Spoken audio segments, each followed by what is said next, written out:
Is Ready Player One a creepy teenage love story taking place in a virtual reality world, reminiscent of the early days of World of Warcraft? Or is it something more?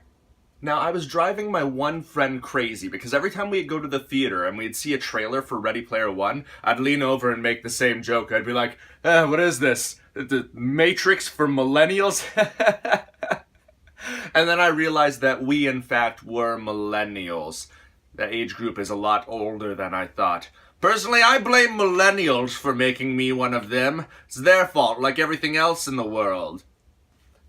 Anyway, back to Ready Player One. So my expectations going into the movie weren't super high, and I just think it's fair to put that out there. My expectations going into the movie were, oh, it's gonna be like a teenage adventure love story. Okay, cool, whatever.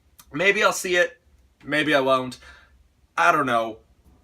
Now, in a movie like Ready Player One that doesn't base itself in reality, I feel like one of its biggest obstacles and biggest achievements could be creating the atmosphere, creating the universe or the world that the movie takes place in. So that'd be the first challenge that this movie had to overcome.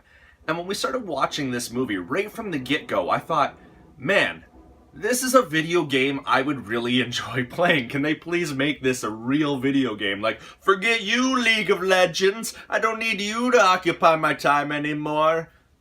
I'm just kidding, come back, I love you. But they did a fantastic job, and maybe it was because they could borrow from all these different elements. They could pull in, like, characters from video games and, like, movies and wherever else they felt like, really, that it really made it identifiable. Like, maybe our 90-year-old grandmothers would be like, I don't get it. They didn't explain where that giant robot came from. Who was he? It's like, don't worry about it. It's a minor, he's just a background character, Grandma. It's not important to be like, I'm worried about it. And it's like, But no, they did a fantastic job building the atmosphere, building the world. So they get 3 golden check marks. That's the unit of measure we're using. They get 3 golden check marks for building the universe. I was very impressed with that.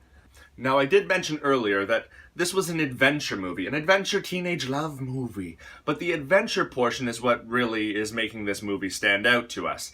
Now, in a lot of adventure movies, I find what they do is they'll take 45 minutes to establish characters.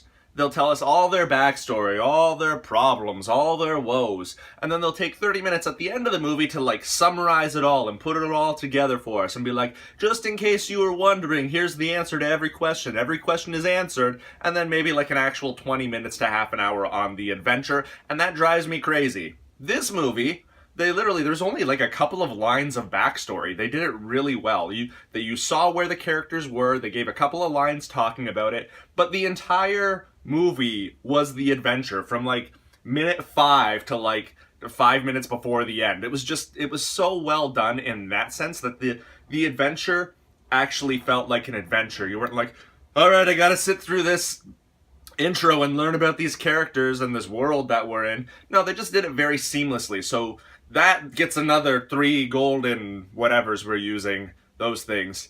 Good on you, movie. Now, I've been giving Ready Player One a lot of praise, which means it's time for me to use the sandwich effect and tell it something not so positive.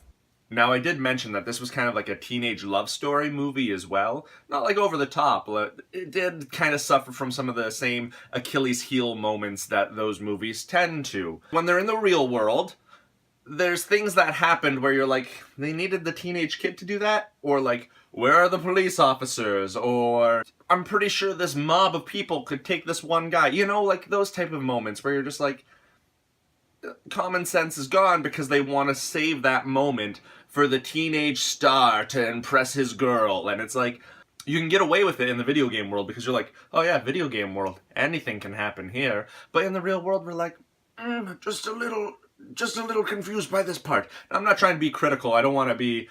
I think that it's fair for me to suspend my sense of reality when seeing a movie that is about virtual reality. So I'm not going to be too heavy-handed on that one for them.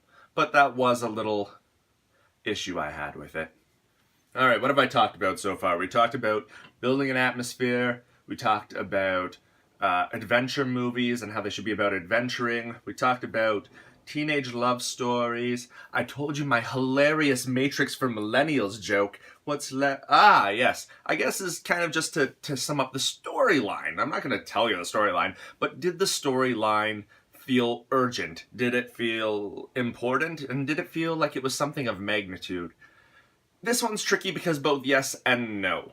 To me personally, not really. Like, the story itself didn't pose like a sense of urgency, didn't pose a sense of like, oh crap, the world could end if this thing doesn't happen, or like, but it also wasn't small because you could see that it was important to the characters and they kind of like drew you along with that. So yes and no. The story was big, but it also wasn't at the same time, I guess. It was a well thought out story and a fun story. And that brings me to the final point, the final question, if you will. Was this movie worth it? Yes. Yeah, the movie was definitely worth going to see. It was a lot of fun, and that's what I wanted to convey. This movie is a lot of fun. It's an adventure movie.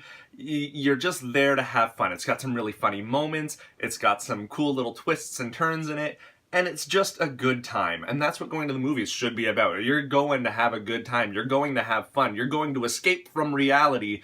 And this movie does a really good job of this. At the end of the day, it's a lot of fun. It's a great movie. That's my 2 cents.